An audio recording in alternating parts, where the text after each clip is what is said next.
Hello students, I am Ahad Hussain, your chemistry teacher. Hope you are very well. So this is your 8th lecture of classifications of elements and periodicity in properties. So in this lecture we will see electron affinity. Okay, so we know that something is called electron gain enthalpy. These two are different things. Okay, electron affinity and electron gain enthalpy is two different things. So we know that electron gain enthalpy shown by the symbol delta Heg.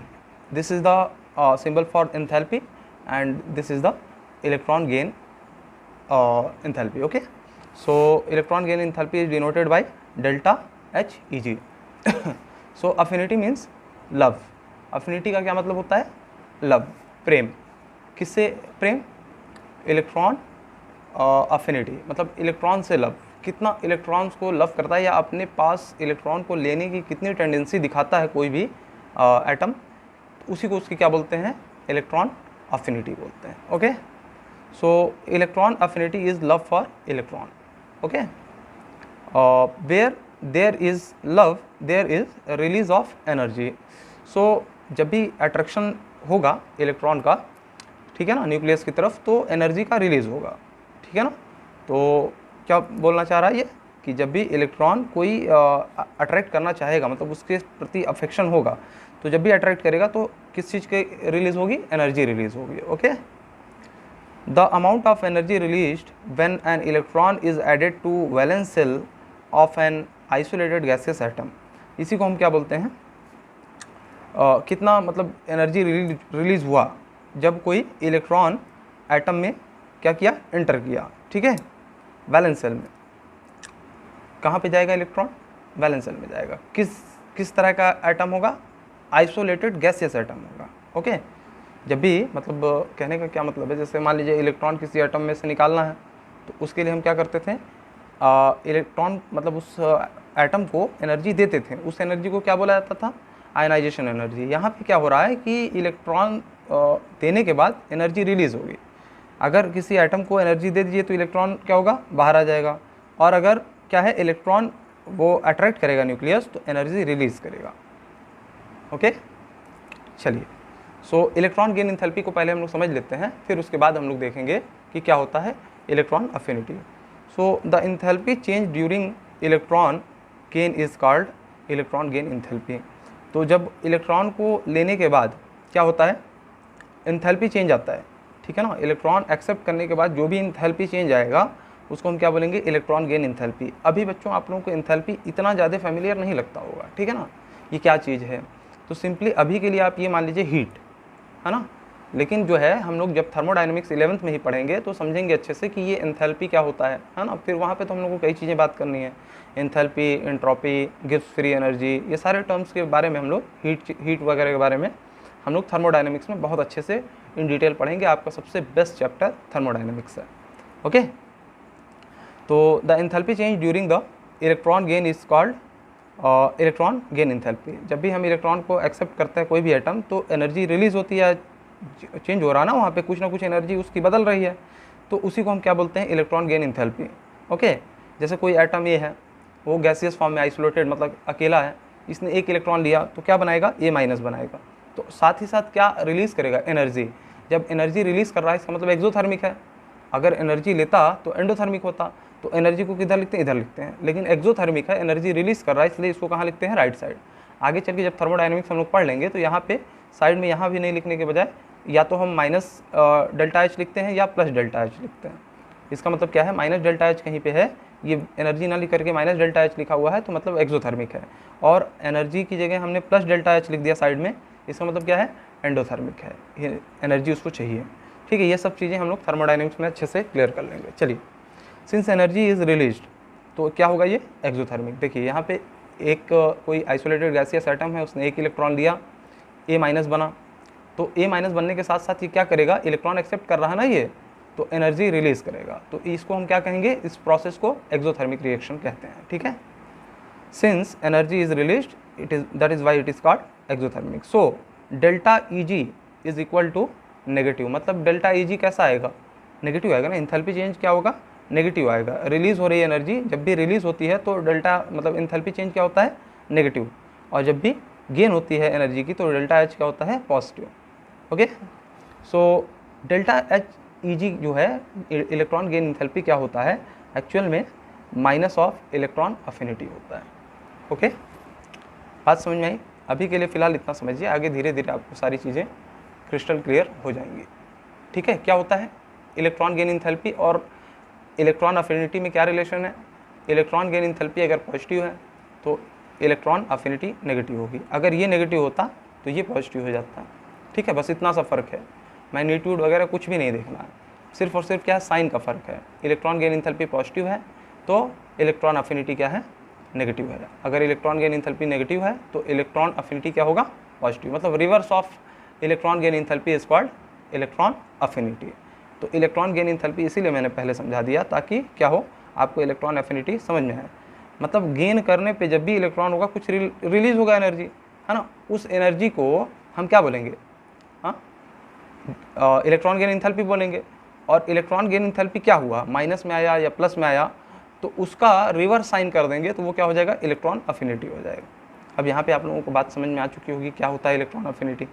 Note, whenever electron is added so delta E G is negative, okay, and electron affinity is positive.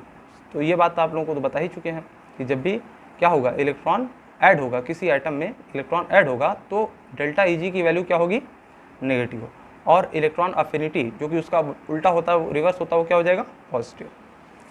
इसी lecture में हम लोग आज electronegativity का भी concept देख लेंगे। तो जल्दी जल्दी थोड़ा सा हम लोग इसको आज ख़त्म करने का कोशिश करेंगे कि आपका ये चैप्टर एंड हो जाए, और इसके बाद हम लोग कुछ जो भी चैप्टर्स इम्पॉर्टेंट लगे हैं सभी इम्पॉर्टेंट हैं। और मैं पहले भी बता चुका हूँ बच्चों कि 11th जो है सबसे इंटरेस्टिंग है। इंटरेस्टिंग इन द सेंस कि इसके चैप्टर्स सबसे अच्छे होते हैं। आप अगर 12th और 11th में कंपैरिजन करेंगे तो आप पाएंगे कि 11th के जो आपके चैप्टर्स हैं वो कहीं ज़्यादा इंटरेस्टिंग है 12th के चैप्टर से।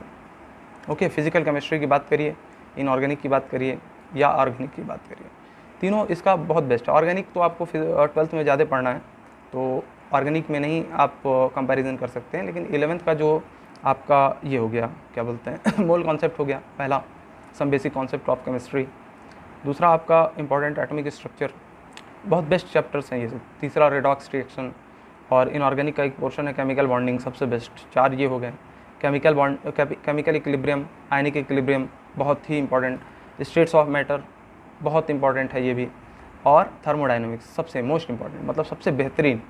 ये सारे चैप्टर्स आपके बेस्ट वन में हैं। तो हाइड्रोकार्बन ऑर्गेनिक में आएगा, वो भी बहुत अच्छा है। ले दे करके आपका जो ये पीरियोडिक टेबल था ये भी थोड़ा इंटरेस्टिंग था, ये ख़त्म हो गया। अब आपके बचते हैं एस ब्लॉक, पी ब्लॉक और हाइड्रोजन चैप्टर। इन तीनों में थोड़ा सा आप लोगों को बोरियत होगी, लेकिन मैं इस तरीके से पढ़ाऊँगा कि आप लोग जो है बोर ना हो, उस चीज़ को एंजॉय करें।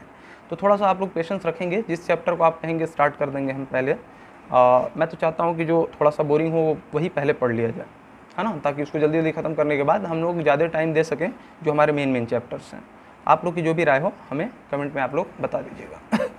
ओके, सो कोई भी आइसोलेटेड गैसियस आइटम है, अगर वो इलेक्ट्रॉन लेता है तो क्या बन जाता है, माइनस चार्ज उस पर आ जाता है। तो इस केस में क्या हो जाता है, इलेक्ट्रॉन गेन इंथैल्पी क्या होती है, नेगेटिव, और इलेक्ट्रॉन अफिनिटी क्या हो जाती है, पॉजिटिव। अच्छा, मान लीजिए ए नेगेटिव ने एक और इलेक्ट्रॉन लिया, है ना, इसका फर्स्ट गेन इंथैल्पी क्या आया था, नेगेटिव, तो इलेक्ट्रॉन अफिनिटी फर्स्ट क्या था, पॉजिटिव। अब ये सेकंड इलेक्ट्रॉन ले रहा ना, तो सेकंड इलेक्ट्रॉन गेन इंथैल्पी क्या हो जाएगा, जैसे ही एक इलेक्ट्रॉन और लेगा तो A2 माइनस बनाएगा, मतलब इसमें 2 माइनस का चार्ज आ गया। -2 लिखें या 2 माइनस लिखें, बात एक ही होती है। केमिस्ट्री में ये सिंबल 2 माइनस यूज किया जाता है। ओके, कई लोग -2 भी यूज करते हैं तो कोई बात नहीं। तो सेकंड वाला केस क्या हुआ कि एक इलेक्ट्रॉन और ऐड किया हमने, जैसे एक इलेक्ट्रॉन और ऐड किया तो अब एनर्जी रिलीज नहीं होगी बच्चों। अब क्या होगा कि जो पहले से ही माइनस चार्ज है और इलेक्ट्रॉन देना चाह रहे हैं तो इलेक्ट्रॉन आपस में रिपेल करेंगे। अब उसको इलेक्ट्रॉन देने के लिए साथ ही साथ एनर्जी देनी भी पड़ेगी। अभी तक क्या हो रहा था, पहले वाले केस में कि इलेक्ट्रॉन ऐड किया, एनर्जी रिलीज हुई, उसको हम डेल्टा Eg से शो करते हैं। इलेक्ट्रॉन गेन इंथैल्पी नेगेटिव आ रहा था, जब भी रिलीज होता है तो नेगेटिव साइन लगता है, और उसका रिवर्स इलेक्ट्रॉन अफिनिटी क्या आ रहा था, पॉजिटिव आ रहा था। अब जैसे ही एक इलेक्ट्रॉन लेने के बाद दूसरा इलेक्ट्रॉन इसमें इंटर कर रहे हैं तो ये A2 माइनस बनाएगा, कोई भी ये कोई आइटम हो सकता है ना, A2 माइनस बनाएगा। लेकिन दूसरे केस में इलेक्ट्रॉन एक और देने के लिए हमको क्या देना पड़ा, अलग से एनर्जी देनी पड़ी, इलेक्ट्रॉन गेन इंथैल्पी अलग से और प्रोवाइड करानी पड़ी। समझ में आया? First electron gain enthalpy negative है, लेकिन सेकंड इलेक्ट्रॉन गेन इंथैल्पी क्या है? पॉजिटिव हो गई। अगर ये पॉजिटिव हो गई तो फिर इसको क्या होना पड़ेगा? इसका रिवर्स नेगेटिव होना पड़ेगा। तो आप लोग ये समझ गए होंगे कि फर्स्ट इलेक्ट्रॉन गेन इंथैल्पी क्या होती है? नेगेटिव होती है, और उसका इलेक्ट्रॉन एफिनिटी जो होता है फर्स्ट वो पॉजिटिव होता है। ओके, और first second electron gain enthalpy क्या होती है? पॉजिटिव होती है, और सेकंड इलेक्ट्रॉन एफिनिटी क्या होता है? नेगेटिव होता है। ओके, चलिए अभी आप लोगों को ये क्लियर होगा। अभी मैं पूरी तरीके से इसको ओपन नहीं किया हूँ कि इलेक्ट्रॉन एफिनिटी क्या है एक्चुअल में, अभी आप लोगों को समझ में आएगा, ठीक है ना। अभी तो मैं ये बस बता रहा हूँ कि इसका रिवर्स है, एक्चुअल सेंस जो इसका स्ट्राइक करेगा आपका थोड़ी देर बाद, ठीक है। पेशेंस रखिए। अच्छा, अब इसको हम कंबाइन वे में इस रिएक्शन को कैसे लिख सकते हैं? दो बार हम ना दिखा करके क्या करना चाहें, ऐसे ही सिंगल स्टेप में दिखाना चाहिए। ये दो स्टेप में हुआ ना कि पहले एक इलेक्ट्रॉन लिया फिर दूसरा इलेक्ट्रॉन लिया, ये दो स्टेप में लिख दिए हैं। तो एक ही स्टेप में कर देते हैं। कोई एक गैसियस आइसोलेटेड गैसियस एटम है, उसमें हमने दो इलेक्ट्रॉन एक साथ दे दिया, तो क्या होगा? इसको हम माइनस लेंगे या प्लस लेंगे? तो आप लोगों को बता दें बच्चों कि इसको प्लस लिया जाएगा। क्यों? क्योंकि जो second ionisation, second electron gain enthalpy होती है, उसमें बहुत ज़्यादा हीट की या बहुत ज़्यादा इंथैल्पी की रिक्वायरमेंट होती है ना। मतलब ये वाली वैल्यू ज़्यादा होगी, इससे जितनी एनर्जी रिलीज़ नहीं। मान लीजिए कि पहले वाले में इलेक्ट्रॉन लेने पे 100 जूल पर मोल एनर्जी, 100 किलो जूल पर मोल एनर्जी रिलीज़ हुई, ओके। लेकिन दूसरा वाला इलेक्ट्रॉन जब एक्सेप्ट कर रहा है तो इसको देने के लिए हमको 500 जूल एनर्जी इसको प्रोवाइड करानी पड़ रही है। बात समझ में आई? इसलिए ओवरऑल आप देखेंगे जब, तो इलेक्ट्रॉन गेन इंथैल्पी क्या हो जाएगा? अगर दो इलेक्ट्रॉन ये एक्सेप्ट कर रहा है एक साथ तो पॉजिटिव आएगा। अगर इलेक्ट्रॉन गेन इंथैल्पी पॉजिटिव है तो इलेक्ट्रॉन अफिनिटी क्या होना पड़ेगा? नेगेटिव होना पड़ेगा। ये कॉन्सेप्ट समझ में आ गया होगा, है ना। पहला इलेक्ट्रॉन गेन इंथैल्पी क्या होता है? नेगेटिव। दूसरा इलेक्ट्रॉन गेन इंथैल्पी क्या होता है? पॉजिटिव। लेकिन दूसरा वाला जो पॉजिटिव जो एनर्जी देनी पड़ रही है हमको इलेक्ट्रॉन को ऐड करने के लिए, सेकंड वाला वो बहुत ज़्यादा एनर्जी देनी पड़ रही है इसके मुकाबले जितना रिलीज़ हुई थी पहले इलेक्ट्रॉन को एक्सेप्ट करने में, ओके। तो एक स्टेप में आप इस तरीके से बता सकते हैं कि अगर दो इलेक्ट्रॉन को स्पीसी ले रहा है तो डेल्टा Eg क्या होता है? पॉजिटिव, और इलेक्ट्रॉन अफिनिटी क्या होती है? उसका रिवर्स नेगेटिव। अगर एक इलेक्ट्रॉन यहाँ लेता तो क्या होता? ऑलवेज ये नेगेटिव होता। बात ये अच्छे से समझ में आ गई होगी। चलिए अब क्या है? Electron affinity is generally positive. Electron affinity क्या होता है? जनरली पॉजिटिव होता है, ठीक है। सेकंड क्या है? Electron affinity is always negative. So first क्या होता है? फर्स्ट वाला जो इलेक्ट्रॉन अफिनिटी होगा वो क्या होगा? जनरली पॉजिटिव होगा। और सेकंड वाला क्या होगा? जैसे मतलब एक इलेक्ट्रॉन अगर हम देना चाह रहे हैं किसी उसको, तो उसके लिए किसी भी एटम को या एलिमेंट को, तो उसके लिए इलेक्ट्रॉन अफिनिटी क्या होती है? पॉजिटिव होती है। यहाँ पे था ना पॉजिटिव, देखिए ऊपर हमने दिखाया कि first electron gain enthalpy negative है और ये पॉजिटिव है। तो आप लोग ये जान चुके होंगे कि ये फर्स्ट इलेक्ट्रॉन अफिनिटी क्या होगी? जनरली पॉजिटिव होती है। और सेकंड वाला देखिए नेगेटिव है, तो second electron gain enthalpy is always negative. ये तो जनरल से बात है, जनरली, हाँ। लेकिन ये ऑलवेज, सेकंड वाला इलेक्ट्रॉन गेन इंथैल्पी क्या होगा? ऑलवेज नेगेटिव ही होगा। क्यों? क्योंकि जब ऐसे समझिए, यहाँ पे मैं बता दे रहा हूँ। जैसे मान लीजिए एक क्लोरीन एटम था, ठीक है। इसने एक इलेक्ट्रॉन लिया और क्या बना लिया? Cl-, ठीक है। या ऑक्सीजन आप ले लीजिए, ऑक्सीजन एटम था, इसने एक इलेक्ट्रॉन लिया और क्या बना लिया? O- बना लिया। अब O- को हमने एक और इलेक्ट्रॉन दिया, ठीक है ना। अब ये क्या बनाएगा? O2- बनाएगा। बात समझ में आ रही? अच्छा, अब यहाँ पे देखिए कि इसके पास ये खुद इलेक्ट्रोनेगेटिव है, इसका अफेक्शन इलेक्ट्रॉन के प्रति ठीक ठाक है, तो ये इलेक्ट्रॉन लेना चाह रहा है। अब लेना चाह रहा है तो जहाँ इलेक्ट्रॉन के प्रति अफेक्शन है तो वहाँ पे क्या होगा? रिलीज, एनर्जी रिलीज होगी। तो इसका मतलब यहाँ पे प्लस क्या लिख दें? डेल्टा H, ऐसे लिख करके हम क्या कर दें? Eg, डेल्टा H Eg, मतलब इलेक्ट्रॉन गेन इंथैल्पी क्या हुई? रिलीज हुई यहाँ पे। या इसको ऐसे ना लिख करके इसको तो अलग से लिखते हैं हम, यहाँ पे सिंपली क्या रख देंगे? Plus heat. ऐसे अगर सिंपल वे में समझना चाहें कि हमने क्या हुआ, इसको इंथैल्पी इस रिएक्शन के दौरान क्या हुई? रिलीज हुई। मतलब एक इलेक्ट्रॉन, अगर कोई इलेक्ट्रोनेगेटिव या इलेक्ट्रॉन के प्रति जो अफेक्शन रखने वाला आइटम अगर एक इलेक्ट्रॉन लेगा तो वो माइनस बनाएगा, साथ ही साथ एनर्जी रिलीज करेगा। और अगर इसको अलग से लिखते हैं तो हम क्या लिखते हैं? Minus delta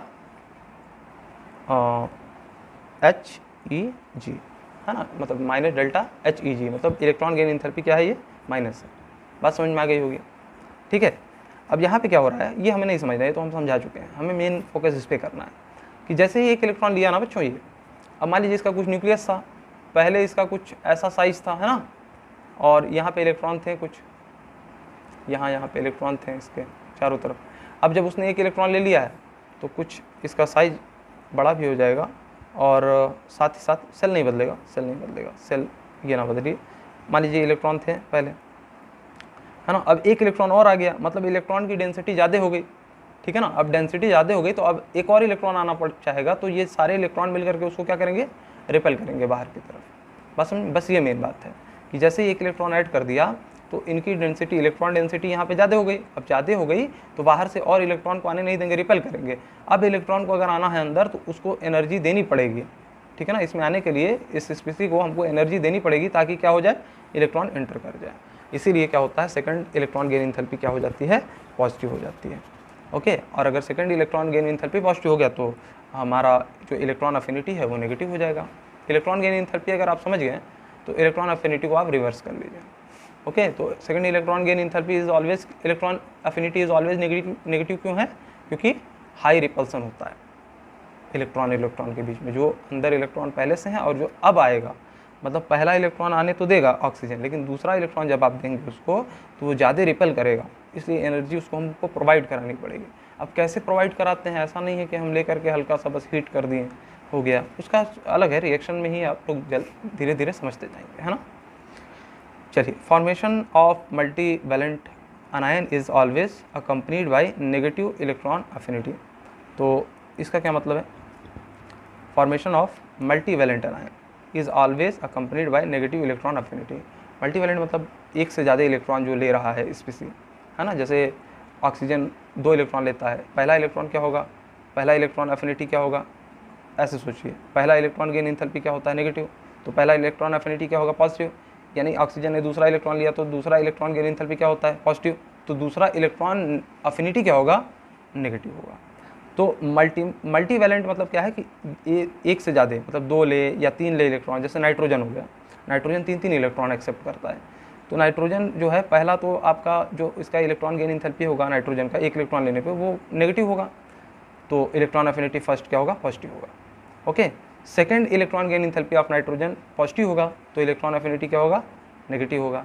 third electron gain जो एंथैल्पी होगा नाइट्रोजन का वो क्या होगा, पॉजिटिव होगा, तो थर्ड इलेक्ट्रॉन अफिनिटी भी क्या हो जाएगी, नेगेटिव हो जाएगी नाइट्रोजन के केस में। तो मल्टी वैलेंट का केस समझ गए होंगे, जिसकी वैलेंसी 1 से ज़्यादा हो, ठीक है, वो हमेशा क्या होता है, इलेक्ट्रॉन अफिनिटी उसकी नेगेटिव होती है। बात समझ में आ गई होगी बच्चों। चलिए, फैक्टर्स अफेक्टिंग इलेक्ट्रॉन अफिनिटी। अब इलेक्ट्रॉन अफिनिटी को कौन अफेक्ट कर रहा है, देखिए कौन कौन से फैक्टर हैं। जेड इफेक्टिव हम समझाए थे आप लोगों को, है ना।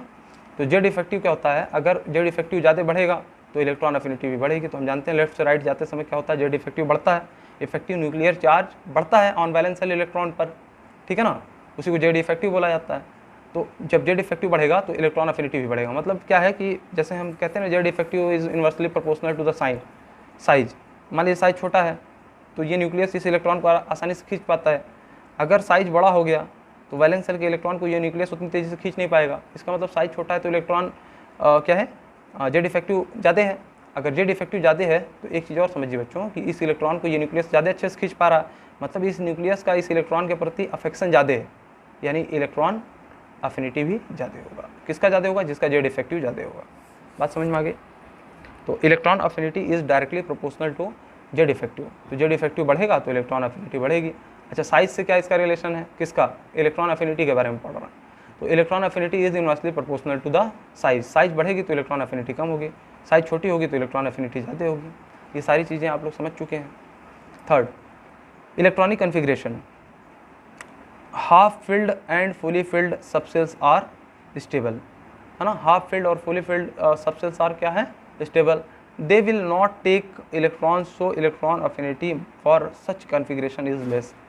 मान लीजिए कोई ऐसा सबसेल मिल गया कि जिसमें इलेक्ट्रॉन्स हाफ फिल हैं या फुली फिल्ड है ना, ठीक है। कोई ऐसा एटम मिल गया जिसका इलेक्ट्रॉनिक कन्फिग्रेशन लिखते समय हम क्या देख रहे हैं कि उसका जो बैलेंस सबसेल है उसमें जो सबसेल है वो या तो हाफ फिल्ड है या तो फुली फिल्ड है। अगर हाफ फिल्ड या फुली फिल्ड होगा तो वो क्या हो जाएगा, स्टेबल हो जाएगा, और उसके लिए क्या होगा, इलेक्ट्रॉन की अफेक्शन कम हो जाएगी, लेस रहेगी। चलिए बच्चों, हम लोग ये समझ चुके हैं कि जो इलेक्ट्रॉन अफिनिटी होती है वो लेस किसके लिए होती है, थर्ड फैक्टर में, कि अगर हाफ फिल्ड या फुली फिल्ड सबसेल्स हैं इलेक्ट्रॉनिक कन्फिग्रेशन लिखते समय, तो आप लोग ये ध्यान देंगे कि जो इलेक्ट्रॉन अफिनिटी होगी वो हमेशा लेस होगी, ठीक है ना, कितना होगी कितना नहीं होगी, अभी हम लोग क्वालिटेटिव एनालिसिस कर रहे हैं, ठीक है ना, कितना है कितना नहीं इससे हमको मतलब नहीं, कम होगी बस ये जान लीजिए।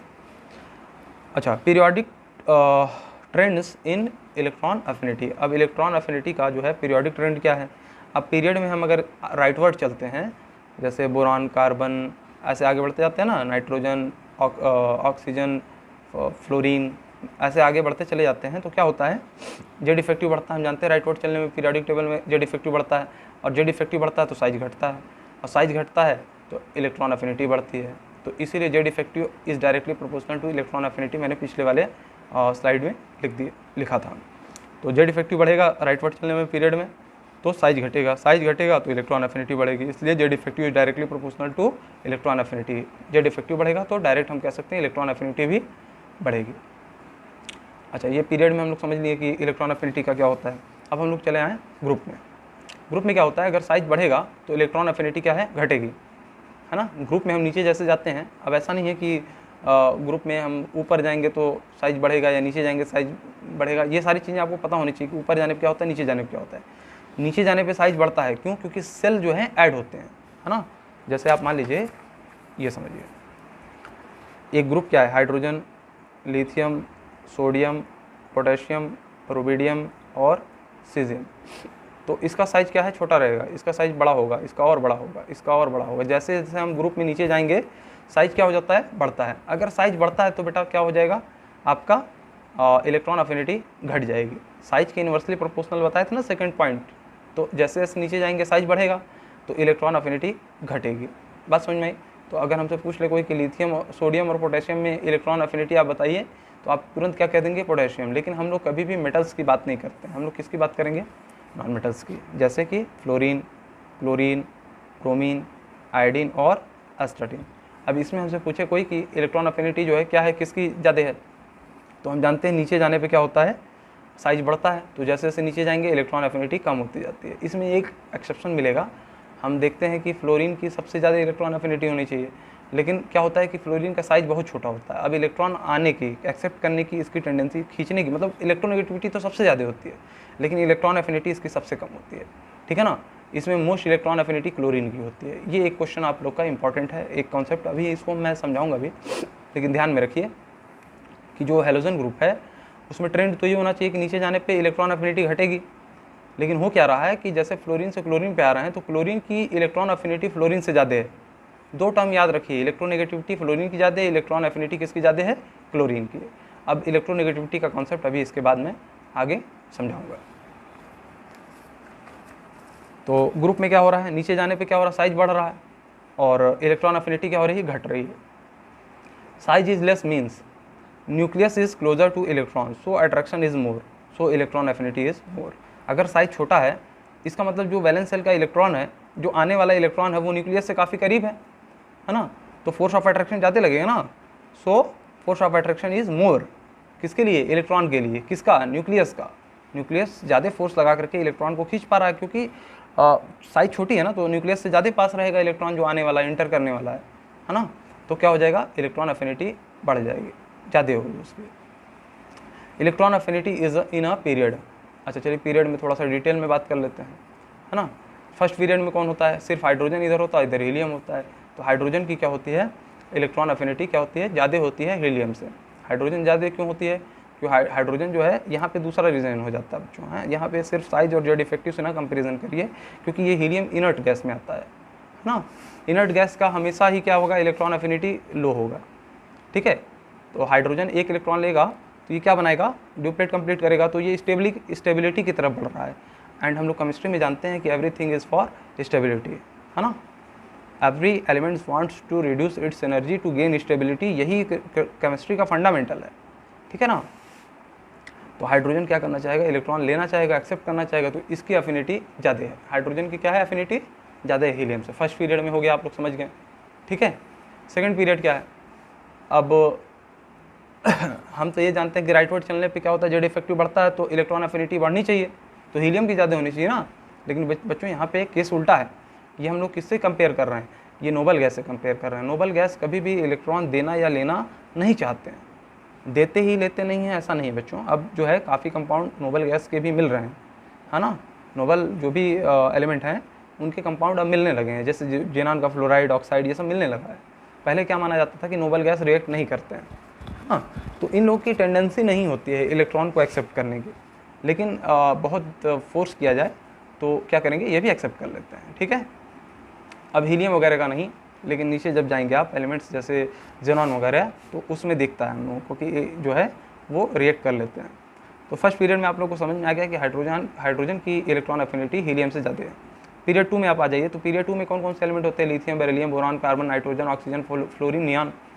अब देखिए क्या हो रहा है कि इसका कन्फिग्रेशन आप लिखेंगे तो वैलेंस जो जनरल इलेक्ट्रॉनिक कन्फिग्रेशन बस वो लिखेंगे। इसका 1s2 2s1 होता है ना, तो सिर्फ 2s1 लास्ट सेल का, वैलेंस सेल का सिर्फ इलेक्ट्रॉनिक कन्फिग्रेशन कर रहे हैं। बेरिलियम का क्या है, 1s2 2s2, चार इसका एटॉमिक नंबर होता है, 4 इलेक्ट्रॉन होंगे, तो 1s2 को नहीं लिखेंगे, सिर्फ लास्ट वाले वैलेंस सेल के जो है इलेक्ट्रॉनिक कन्फिग्रेशन को करेंगे। तो यहाँ 2s2 आ गया। बोरान के लिए 1s2 2s2 2p1, तो 2p1 लिख दिया। 1s2 2s2 2p2, 1s2 2s2 2p3, 1s2 2s2 2p4, 1s2 2s2 2p5, 1s2 2s2 2p6, तो लास्ट वाले को बस हमने लिख दिया है। अब इसमें क्या कंपैरिजन कर सकते हैं हम लोग कि देखिए हाफ फील्ड और फुली फील्ड कुछ दिख रहा है क्या। अगर इसमें हमको कंपैरिजन करने को मिल जाए कि इलेक्ट्रॉन एफिनिटी किसकी ज़्यादा है, तो अब हम लोग डायरेक्ट तो सोच नहीं पाएंगे, समझ नहीं पाएंगे, है ना। कैसे सोच सकते हैं हम लोग, कॉन्सेप्ट को जो समझे हैं उसके बेसिस पे। अब देखें इसका जो है इलेक्ट्रॉनिक कन्फिग्रेशन लिखते समय हम देख रहे हैं कि इसका फुली फील्ड है, इसका वैलेंस सेल, एस सब सेल में कितने इलेक्ट्रॉन आ सकते हैं, 2, पी में 6, डी में 10 और एफ में मैक्सिमम 14 इलेक्ट्रॉन आ सकते हैं। तो एस में मैक्सिमम 2 इलेक्ट्रॉन आ सकते हैं, इसका मतलब 2 है तो फुली फील्ड है। बेरिलियम क्या है, फुल फील्ड है। ओके, चलिए अब ये देखिए नाइट्रोजन, पी में कितने इलेक्ट्रॉन आ सकते हैं, अभी मैंने बताया 6 इलेक्ट्रॉन, तो कितने हैं, 3, यानी कि हाफ फील्ड है, तो ये भी कुछ स्टेबल होगा। अच्छा, नियॉन में देखिए 2p6, ये पूरा का पूरा इलेक्ट्रॉन पी में 6 आ सकते हैं और 6 उसका भरा हुआ है, तो हम जानते हैं कि नोबल गैस तो सबसे पहले आ जाएंगे इधर, इनकी इलेक्ट्रॉन एफिनिटी क्या होगी, सबसे कम होगी, इनकी इलेक्ट्रॉन एफिनिटी सबसे कम होगी, क्योंकि ये सबसे ज़्यादा स्टेबल इलेक्ट्रॉन लेना ही नहीं चाहते, है ना। अच्छा, सेकंड नंबर पे क्या होगा, या ऐसे सोच लीजिए कि इनका जो लास्ट सेल है वो फुली फिल्ड है, तो आप अभी सोच रहे होंगे एस वाले का क्यों पहले नहीं आया, तो बच्चों एस और पी में जब कंपैरिजन हो जाए तो पी को पहले ला दीजिएगा, ठीक है ना, वो उसकी इलेक्ट्रॉन एफिनिटी कम होगी, वो इलेक्ट्रॉन नहीं लेना चाहेगा, बात समझ में आए, वो ज़्यादा स्टेबल है, ठीक है। तो नियॉन, उसके बाद कौन आएगा, बेरिलियम आएगा या नाइट्रोजन आएगा, तो आप जान लीजिए बच्चों बेरिलियम आएगा, क्योंकि यहाँ इसका एस पूरी तरीके से फिल है और नाइट्रोजन का पी हाफ फील्ड है। जब हाफ फील्ड और फुली फील्ड में हो रहा हो तो आप किसको लाएंगे, जो फुली फील्ड हो, है ना। अब फिर कौन आएगा, नाइट्रोजन आएगा, क्योंकि ये हाफ फील्ड है। अब बोरान आएगा, ठीक है ना, बोरान आएगा, फिर लिथियम आएगा, फिर कौन है, कार्बन, ऑक्सीजन, फ्लोरीन, इस तरीके का आपको ट्रेंड थोड़ा सा ध्यान में भी रखना पड़ेगा, है ना। तो यहाँ तक तो आप लोगों को एकदम आसानी समझ में आ गया होगा। अब यहाँ से क्या हो रहा है, ये चीज़ आपको थोड़ा सा याद करनी पड़ेगी बच्चों, है ना, कि इसका इलेक्ट्रॉन एफिनिटी का ऑर्डर जो सेकंड पीरियड में ये होता है। बस 1-2 पीरियड आपको याद है तो बहुत है, इससे ज़्यादा कुछ नहीं करना है, ठीक है। अब इसको आप ट्रिक से याद कर लीजिए, या ट्रिक व्रिक छोड़िए बच्चों, कितने एलिमेंट ही हैं, boron, lithium, carbon, oxygen, fluorine. अब यहाँ देखिए कार्बन के बाद कौन आता है, ऑक्सीजन आता है, नाइट्रोजन आता है, तो नाइट्रोजन इधर हो गया, तो कार्बन आएगा, फिर ऑक्सीजन आएगा, इधर जाने पे क्या बढ़ रहा है, जेड इफेक्टिव बढ़ रहा है, तो जेड इफेक्टिव बढ़ रहा है तो क्या बढ़ेगा, इलेक्ट्रॉन एफिनिटी भी बढ़ेगी। अब यहाँ से यहाँ तक तो ये भी दिख रहा है ट्रेंड कि इधर जाने पे क्यों बढ़ रहा है, बस ये लिथियम बीच में आ गया, बोरॉन इधर आ गया, तो ये थोड़ा बहुत आप लोगों को मैनेज करना पड़ेगा बच्चों। अब हर चीज़ का कुछ ट्रिक नहीं होता है कि जो है बता दें आपको कि हाँ ये इससे रिलेटेड है, कहीं कहीं पे आप लोग कुछ चीज़ें ध्यान में भी रखनी पड़ती है, ठीक है ना। ये एक्सप्लेनेशन लिखा था कि मैंने साइज घटेगी तो क्या बढ़ेगा, इलेक्ट्रॉन एफिनिटी बढ़ेगी, ओके। चलिए, लेकिन यहाँ पे देखिए एक डेविएशन भी है, लिथियम की साइज बोरॉन से ज़्यादा होती है ना, लेकिन लिथियम का क्या है, इलेक्ट्रॉन एफिनिटी भी बोरॉन से ज़्यादा है ना। तो उसका रीज़न क्या है, ये आप अपने से थोड़ा सा सोचें कि भाई देखिए होता क्या है, कभी कभी ऐसा होता है ना कि किसी का साइज जो है तो छोटा, हाँ, लेकिन इतना छोटा हो गया कि इसके इलेक्ट्रॉन बड़े पास पास हो गए। अब ये इलेक्ट्रॉन आ रहा तो इसको ये रिपेल कर रहा है, लेकिन कुछ होते हैं जो छोटे होते हैं लेकिन थोड़ा सा उस सफिशिएंट अमाउंट में उसका साइज होता है, तो इसके इलेक्ट्रॉन थोड़ा सा दूर दूर होंगे, तो इसमें इलेक्ट्रॉन आने में क्या करेगा, आसानी से आ जाएगा। अब बच्चों कोई बहुत बड़ा हो गया, ठीक है ना, बहुत बड़ा हो गया, अब इलेक्ट्रॉन आना चाह रहा, अब ये न्यूक्लियस से इतना दूर है कि न्यूक्लियस फोर्स ही नहीं लगा पा रहा है, बात समझ रहे हैं, तो इनका जो है इलेक्ट्रॉन एफिनिटी बहुत कम होगा, इसका क्या होगा, बहुत अच्छा होगा, और जो बहुत छोटा उसका भी क्या होगा, थोड़ा सा गड़बड़ हो जाएगा, बात समझ में आई। तो ये जनरल जब पढ़ाया जाता है तो उतनी चीज़ें क्लियर नहीं होती, जब क्वेश्चन आंसर हम करेंगे तो और ज़्यादा क्लियर हो जाएगा, ठीक है। ये सारी चीज़ें जो बताते हैं हम जनरल ट्रेंड बताते हैं, इसमें कुछ कन्फ्यूजन आ सकती है बच्चों की जगह, तो घबराइए नहीं, जो कन्फ्यूजन आया आप पूछ लीजिए। अगर वहाँ भी नहीं समझ में आता है, जो हम लोग क्वेश्चन आंसर करेंगे तो सारे क्वेश्चन आंसर करने हैं लगभग, ठीक है ना, एनसीईआरटी के तो सारे ही करने हैं, बाकी जो अलग से कराना होगा वो भी करा देंगे, तो वहाँ पे चीज़ें काफ़ी कुछ क्लियर हो जाती हैं, ठीक है। चलिए थर्ड पीरियड में क्या होता है, elements have more electron affinity than second period, ठीक है। जो थर्ड पीरियड के एलिमेंट होंगे उनकी इलेक्ट्रॉन अफिनिटी, अब थर्ड पीरियड आप पीरियोडिक टेबल अपने पास लेके रखा करिए जब भी केमिस्ट्री पढ़िए।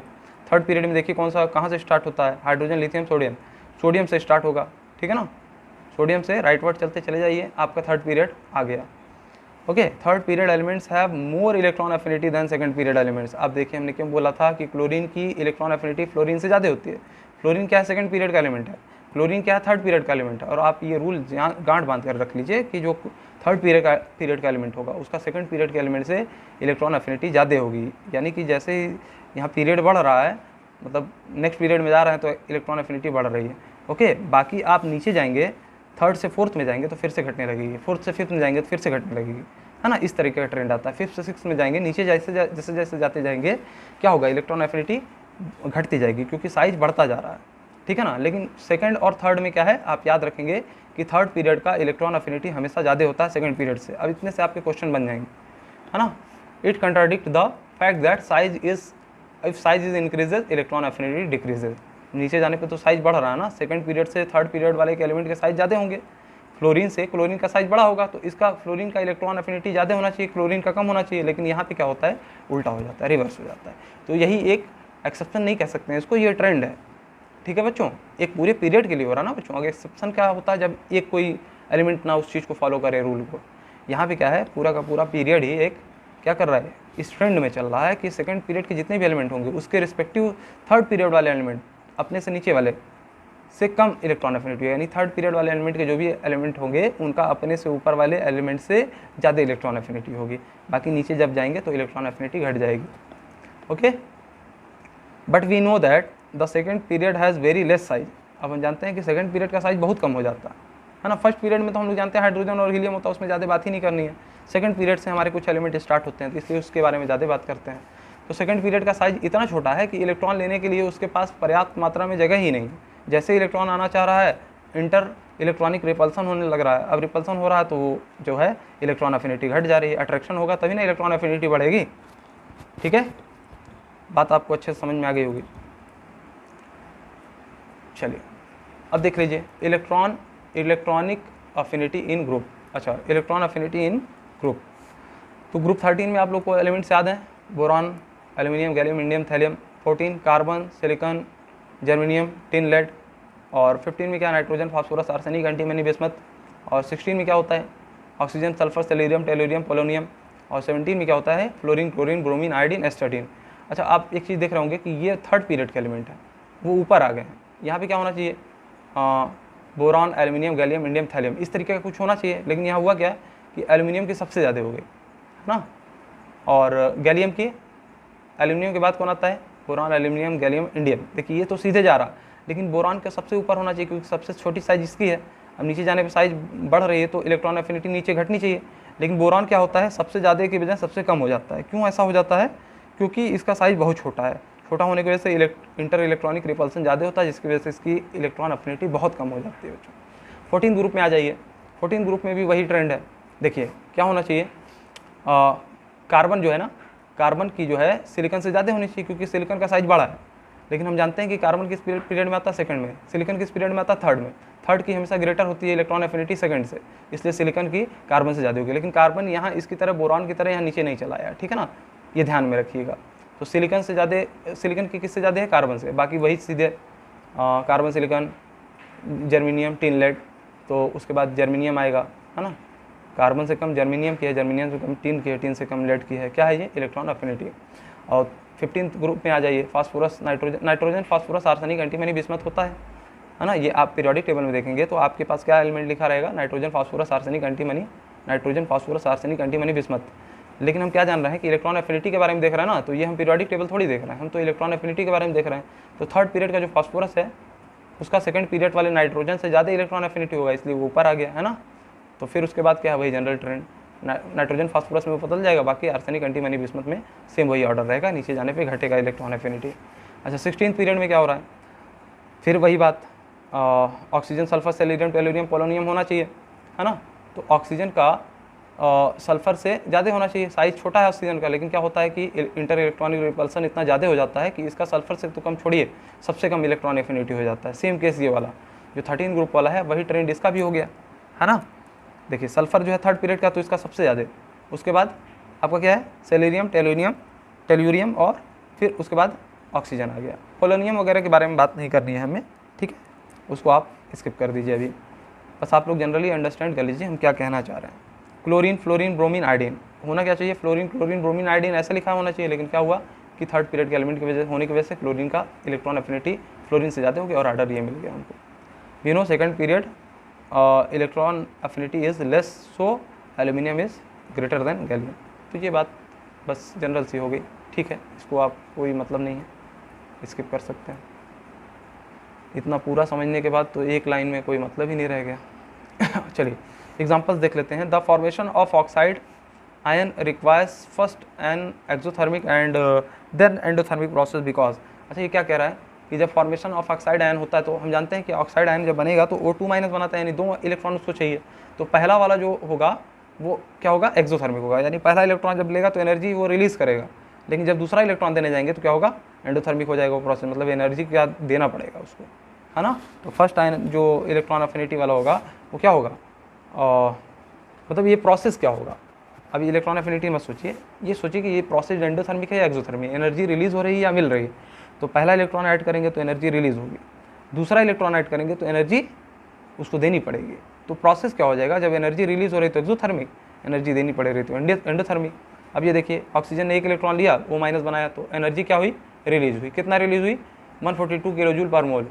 1 मोल अगर इलेक्ट्रॉन लिया ऑक्सीजन ने, 1 मोल ऑक्सीजन ने, सबने 1-1 इलेक्ट्रॉन लिया, यानी 1 मोल इलेक्ट्रॉन लिया तो कितनी एनर्जी रिलीज़ हुई, 142 किलो जूल। इसका मतलब ये है। अच्छा अब O- बना, इसमें भी हमने 1 इलेक्ट्रॉन देने की कोशिश की, यानी 1 मोल O- लिया और 1 मोल इलेक्ट्रॉन देने की कोशिश की, उसमें एनर्जी हमको देनी पड़ी। कितनी देनी पड़ी, O2- बनाने के बाद उसको एनर्जी कितनी दी थी कि ये बन गया 844 किलो जूल पर मोल। मतलब 1 मोल O2- बनाने के लिए O- से हमने कितनी जूल एनर्जी दे दी, 844 किलो जूल। ओके, लेकिन ये देखिए पॉजिटिव है, पॉजिटिव का मतलब क्या है, एंडोथर्मिक रिएक्शन हो रही है, मतलब इसको एनर्जी देनी पड़ रही है। यहाँ देखिए नेगेटिव है, नेगेटिव का मतलब क्या है, एक्सोथर्मिक रिएक्शन है, यहाँ पे एनर्जी रिलीज हो रही है। बात समझ में आ गई होगी। तो हमारा जो है इसमें कुछ क्वेश्चन था ये, ठीक है छोड़ दीजिए, ये कॉन्सेप्ट समझ में आ गया ना, तो इससे कोई मतलब नहीं है। देखिए oxygen ion will tend to resist the addition of another electron. मतलब ये क्या है कि इलेक्ट्रॉन इसके पास आ जाने की वजह से इसके पास क्या आ जाता है, ये इलेक्ट्रॉन जो बाहरी फिर आना चाह रहा है उसको रिपेल करता है, इसलिए एनर्जी बहुत ज़्यादा इसको प्रोवाइड करनी पड़े।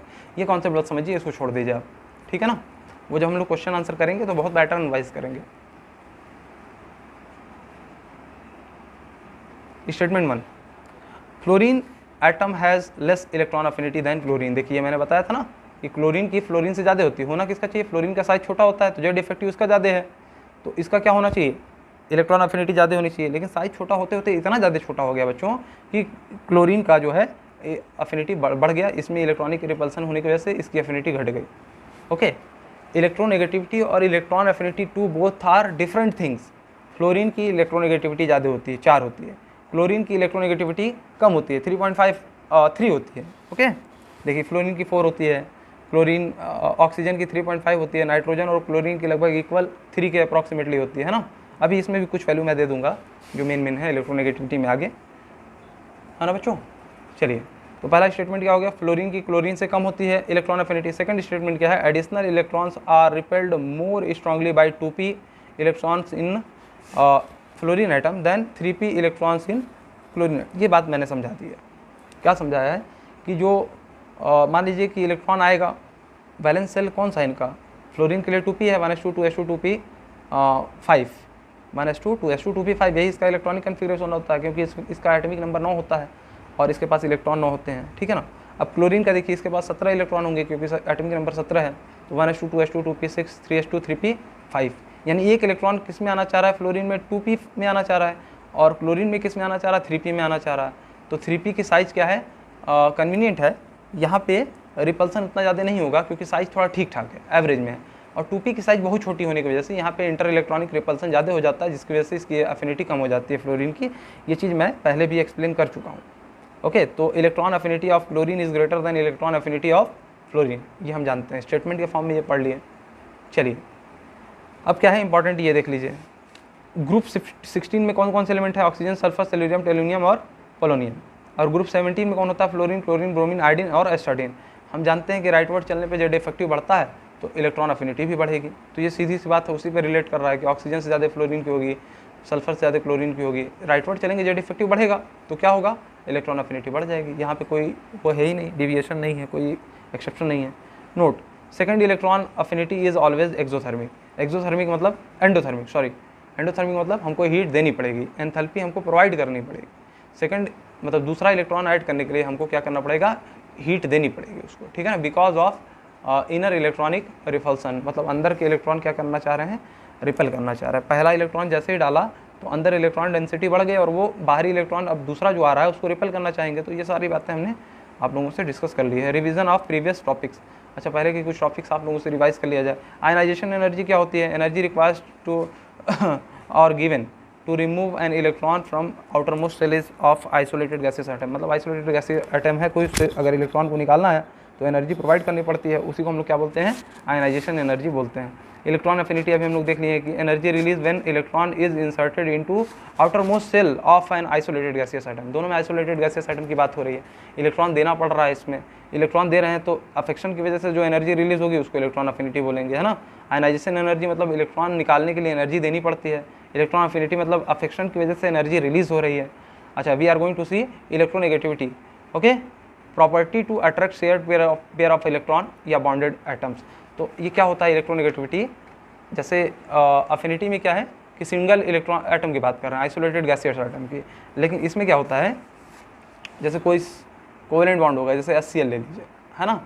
अब इसमें इसकी इलेक्ट्रोनेगेटिविटी हाइड्रोजन से ज़्यादा होती है, तो ये जो शेयर्ड पेयर ऑफ इलेक्ट्रॉन है इसको थोड़ा सा ये अपनी तरफ खींच लेगा, हल्का सा इलेक्ट्रॉन डेंसिटी को अपनी तरफ से टिल्ड कर लेगा। जैसे मान लीजिए पहले ऐसा कुछ था इसका, है ना, ऐसे बॉन्डेड थे ये दोनों, है ना, ऐसे कुछ बॉन्डेड थे। अब क्या हुआ कि इसकी इलेक्ट्रोनेगेटिविटी, ये क्लोरीन है, ये हाइड्रोजन है, ऐसे सोचिए। तो क्लोरीन की इलेक्ट्रोनेगेटिविटी ज़्यादा होने की वजह से क्या किया, इसके हाइड्रोजन के इलेक्ट्रॉन क्लाउड को अपनी तरफ क्या किया, खींच लिया, है ना।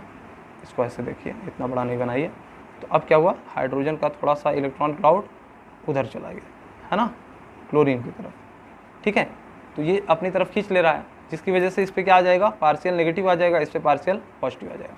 मतलब ये शेयर्ड पेयर ऑफ इलेक्ट्रॉन को अपनी तरफ थोड़ा सा खींच लेने की वजह से इस पर partial negative, not complete negative, partial negative, थोड़ा सा चार्ज जनरेट होता है नेगेटिव, और इस पर पार्शियल पॉजिटिव। इस वाली कंडीशन को क्या बोलते हैं, इलेक्ट्रोनेगेटिविटी बोलते हैं, ठीक है ना।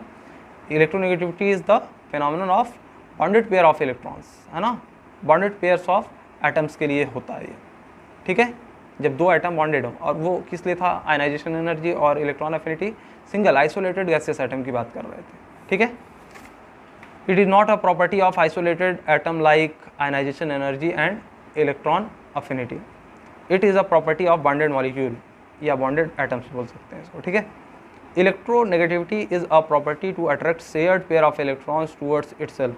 देखिए जैसे हाइड्रोजन और Cl का हमने क्लोरीन का क्या एग्जांपल ले लिया, ये मोर इलेक्ट्रोनेगेटिव है तो इसके शेयर्ड पेयर ऑफ इलेक्ट्रॉन को थोड़ा सा अपनी तरफ खींच लेगा।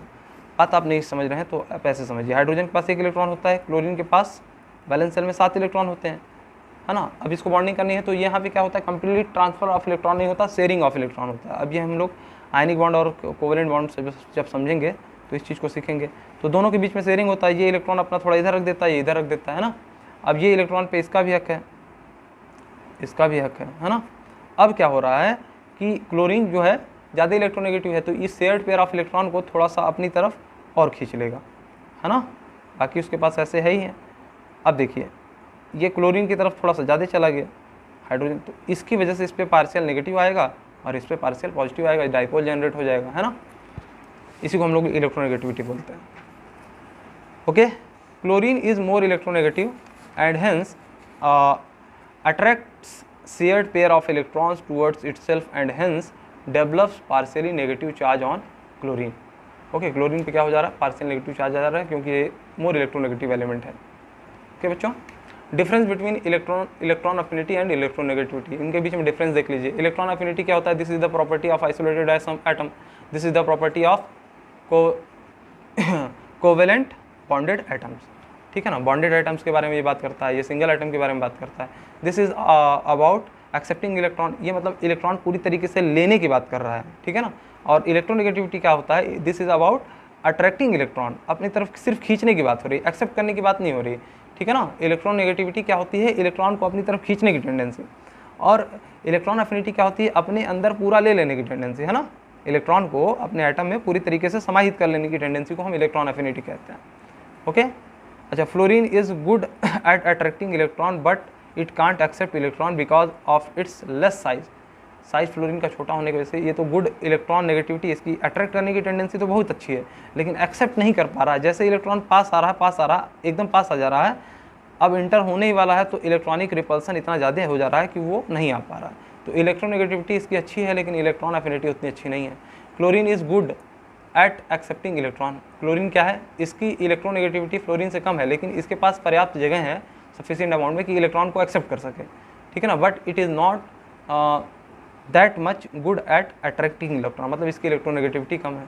क्लोरीन की क्या है, इलेक्ट्रॉन अफिनिटी ज़्यादा, इलेक्ट्रोनेगेटिविटी कम है।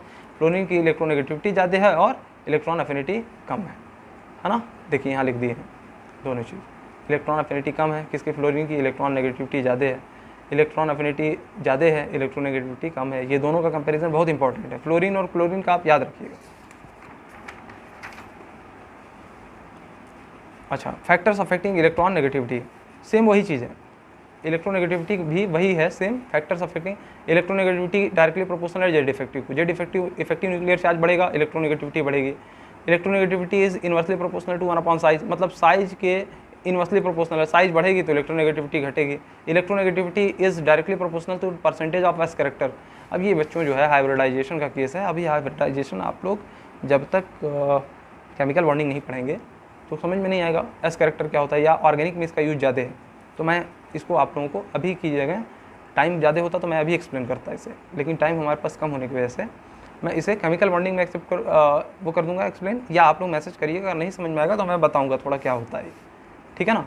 हाइब्रिडाइजेशन इसके लिए समझाना पड़ेगा आपको। तो एस कैरेक्टर जितना ज़्यादा, इलेक्ट्रोनेगेटिविटी उतना ज़्यादा, मतलब जो हाइब्रिडाइजेशन हम लोग चेक करते हैं, हाइब्रिडाइजेशन एक कॉन्सेप्ट है, उसको समझना पड़ेगा पहले, है ना, ठीक है।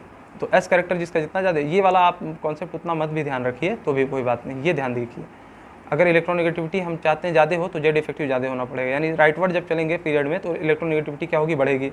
डाउनवर्ड चलेंगे साइज बढ़ता है, जब डाउनवर्ड चलेंगे तो इलेक्ट्रोनेगेटिविटी घटेगी। तो हम जानते हैं फ्लोरीन से कम क्लोरीन, क्लोरीन से कम ब्रोमीन, ब्रोमीन से कम आयोडीन की होती है। बात समझ में आया, नीचे जाने पर इलेक्ट्रोनेगेटिविटी बढ़ती है, राइटवर्ड चलने पर इलेक्ट्रोनेगेटिविटी, नीचे जाने पर इलेक्ट्रोनेगेटिविटी घटती है, राइटवर्ड चलने पर इलेक्ट्रोनेगेटिविटी बढ़ती है ना। Periodic trends in electronegativity, period में क्या होता है, राइटवर्ड चलते हैं जेड इफेक्टिव बढ़ता है, साइज घटता है, इलेक्ट्रोनेगेटिविटी बढ़ती है। सेम वही चीज़ है, इलेक्ट्रॉन एफिनिटी वाला ही सेम है। अच्छा, ग्रुप में क्या होता है, नीचे जाएंगे साइज बढ़ेगा तो इलेक्ट्रॉन नेगेटिविटी घटेगी, है ना। नीचे जाने पे साइज बढ़ रहा है तो इलेक्ट्रोनेगेटिविटी क्या है, घटेगी। अच्छा, सम इंपॉर्टेंट इलेक्ट्रोनेगेटिविटी, ये देख लीजिए कुछ इंपॉर्टेंट ऐसे एलिमेंट है जिनका इलेक्ट्रोनेगेटिविटी रख दी, हाइड्रोजन की 2.1, कार्बन की 2.5, nitrogen 3, oxygen 3.5, fluorine 4, phosphorus 2.1, sulphur 2.5, chlorine 3, bromine 2.8, ये सब कुछ है इंपॉर्टेंट। इसमें से 4 तो बहुत इंपॉर्टेंट है, फ्लोरीन का, ऑक्सीजन का, नाइट्रोजन का और क्लोरीन का, ये 4 आप लोगों को याद होना चाहिए एकदम, ठीक है बच्चों। चलिए, बाकी आप लोगों को नहीं भी याद है तो कोई बात नहीं, ये सारी चीज़ें और एक्स्ट्रा में है। अब टाइम तो नहीं बचा है बच्चों, नहीं तो इसको भी मैं, चलिए देख लीजिए एक बार। इलेक्ट्रोनेगेटिव स्केल, 2 तरह के स्केल होते हैं इलेक्ट्रोनेगेटिविटी के, हम निकालने के लिए 2 तरह का स्केल का यूज करते हैं, एक मुलिकन स्केल और एक पॉलिंग स्केल। मुलिकन स्केल का क्या फार्मूला है, जो इलेक्ट्रोनेगेटिविटी होता है वो ionisation energy plus electron affinity upon 2, ठीक है ना, इससे हम लोग इलेक्ट्रोनेगेटिविटी निकाल लेते हैं। पॉलिंग स्केल क्या कहता है कि electronegativity of A minus electronegativity of B is equal to 0.101 under root E A to B and minus under root E A to A into E B to B. अब ये क्या है, E A to A B to B, ये एक scale है इनका, ये कुछ मेथड है, इससे कोई बहुत खास नहीं है बच्चों, है ना। आप लोग देख लीजिए कि जो ई एन ए है ये क्या है, इलेक्ट्रोनेगेटिविटी ऑफ ए।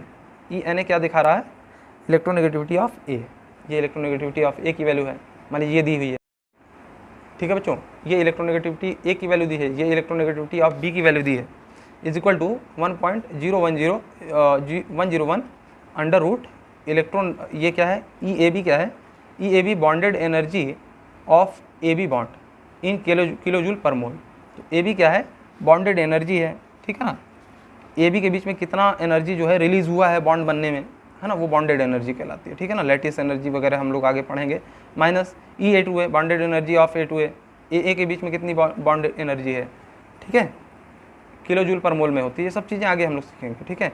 यहाँ पे क्या है, ई ए और E B B, bonded energy of A, ठीक है, bond energy of B B, ये सारे टर्म्स ऐसे लिख दिए हैं, इसका कोई बहुत अभी यूज नहीं है, बस आप लोगों के समझने के लिए ये सब चीज़ें मैं बता दे रहा हूँ। Application of electron negativity, percentage ionic character in a bond, इसका एप्लीकेशन क्या होता है कि जैसे हम लोग आगे देखेंगे जब केमिकल बॉन्डिंग पढ़ेंगे तो हम देखेंगे कि जो आयनिक बॉन्ड होते हैं उसमें कुछ कोवेलेंट कैरेक्टर होता है, ठीक है ना, क्या होता है, जो आयनिक बॉन्ड होते हैं उसमें कुछ कोवेलेंट कैरेक्टर आ जाता है ना, अच्छा, और यहाँ पे ये क्या बताता है कि आयनिक कैरेक्टर इन अ बॉन्ड, और वहाँ क्या देखते हैं लोग, covalent character in ionic bond, ठीक है, तो दोनों चीज़ हम लोग वहाँ पे समझ लेंगे। चलिए, इसकी क्या होता है, फार्मूला क्या होता है, 16 इंटू डेल्टा ई एन, क्या है, इलेक्ट्रोनेगेटिविटी डिफरेंस, डेल्टा क्या दिखाता है डिफरेंस को, और ई एन क्या दिखा रहा है, इलेक्ट्रोनेगेटिविटी, यानी इलेक्ट्रोनेगेटिविटी में डिफरेंस कितना है, ये है, और इलेक्ट्रोनेगेटिविटी का डिफरेंस का स्क्वायर, मतलब कोई दो एलिमेंट ले लीजिए तो उसका हम परसेंटेज आयनिक कैरेक्टर कैसे निकालेंगे। मान लीजिए यहाँ पे हम देखते हैं कि HCl बना, HCl बना, हाइड्रोजन का कितना है 2.1 है, ठीक है, और क्लोरीन का कितना है 3 है, इसमें डेल्टा ई एन कितना आएगा, इलेक्ट्रोनेगेटिविटी डिफरेंस कितना आएगा, 3 माइनस 2.1 यानी कि 0.9, है ना, 0.90 ये आएगा इलेक्ट्रोनेगेटिविटी डिफरेंस। इसी को हम इस फॉर्मूले में रख देंगे, जो इलेक्ट्रोनेगेटिविटी डिफरेंस होगा उसको यहाँ रख देंगे, 16 इंटू इलेक्ट्रोनेगेटिविटी और डिफरेंस बिटवीन HCl कितना है 0.9 प्लस 3.5 इंटू डेल्टा इलेक्ट्रोनेगेटिविटी कितना आया था 0.9 का स्क्वायर। अब ये फार्मूला लगाएंगे, आपका कुछ वैल्यू दी रहती है, कुछ निकाल लेना रहता है ना। मान लीजिए कुछ कहे कि एक कोई एलिमेंट है जिसका मतलब ए का उसका इलेक्ट्रोनेगेटिविटी 4 है, दूसरा एलिमेंट है बी उसका इलेक्ट्रोनेगेटिविटी 3 है, तो बताइए कितना परसेंटेज आयनिक कैरेक्टर होगा, तो इस फॉर्मूले में रखिए, निकाल लीजिए। स्ट्रेंथ ऑफ बॉन्ड भी बता सकता है, ये एप्लीकेशन बता रहा है इलेक्ट्रोनेगेटिविटी का, ठीक है। तो स्ट्रेंथ ऑफ बॉन्ड ये इतना इंपॉर्टेंट अभी नहीं बच्चों, ठीक है, जब हम क्वेश्चन कराएंगे तो उसमें उसके अकॉर्डिंग आप लोगों को एनसीईआरटी के अकॉर्डिंग चलेंगे, ठीक है ना। ये सारी चीज़ें आपको थोड़ा सा हायर लेवल के स्टैंडर्ड पे ले जाता है, इसमें घबराने की बात नहीं है। अगर कुछ चीज़ें नहीं समझ में आ रहा तो परेशान मत होइए, ठीक है। यहाँ पे आज मुझे कंप्लीट करना था, इसलिए कुछ जगह पे मैं जल्दी बोल दिया हूँ, तो आप लोग घबराइए नहीं, जो ना समझ में आए पूछ लीजिएगा। स्ट्रेंथ ऑफ बॉन्ड ये क्या बताता है, इलेक्ट्रोनेगेटिविटी और क्या बताता है, स्ट्रेंथ ऑफ बॉन्ड भी बताता है। अगर इलेक्ट्रोनेगेटिविटी ज़्यादा होगी तो बॉन्ड स्ट्रेंथ भी ज़्यादा होगा, मतलब ऐसे समझिए, डिफरेंस अगर ज़्यादा होगा। मान लीजिए फ्लोरीन है, इसकी इलेक्ट्रोनेगेटिविटी 4 होती है, हाइड्रोजन है, इसकी इलेक्ट्रोनेगेटिविटी 2.1 है, अच्छा ये 4 है। क्लोरीन है, इसकी जो इलेक्ट्रोनेगेटिविटी होती है वो 3 होती है, और हाइड्रोजन की 2.1 होगी। अब देखिए किस में डिफरेंस ज़्यादा है, मान लीजिए फ्लोरीन और हाइड्रोजन की क्लोरीन और हाइड्रोजन, तो हम जान रहे हैं कि फ्लोरीन और हाइड्रोजन में ज़्यादा है, तो इसमें क्या होगा, बॉन्ड स्ट्रेंथ ज़्यादा होगी। बात समझ में आई बच्चों, क्या ज़्यादा होगी, बॉन्ड स्ट्रेंथ ज़्यादा होगी। चलिए अब ये क्या बता रहा है, nature of AOH type bond. अब इसको मैं बाद में एक्सप्लेन करूँगा, क्योंकि अभी भी आप लोग ये सारी चीज़ें नहीं पढ़े हैं, एसिड बेस ये सब चीज़ों के बारे में अच्छे से, जो केमिकल बॉन्डिंग पढ़ाया जाता है उसको पढ़ने के बाद ये सब चीज़ें वहीं पे मैं डिस्कस कर दूंगा। ये सारी चीज़ें दोबारा आएंगी आपके सामने, अभी इसका इतना यूज नहीं है आपके लिए, ठीक है बच्चों। तब तक के लिए पढ़ाई करते रहिए, धन्यवाद।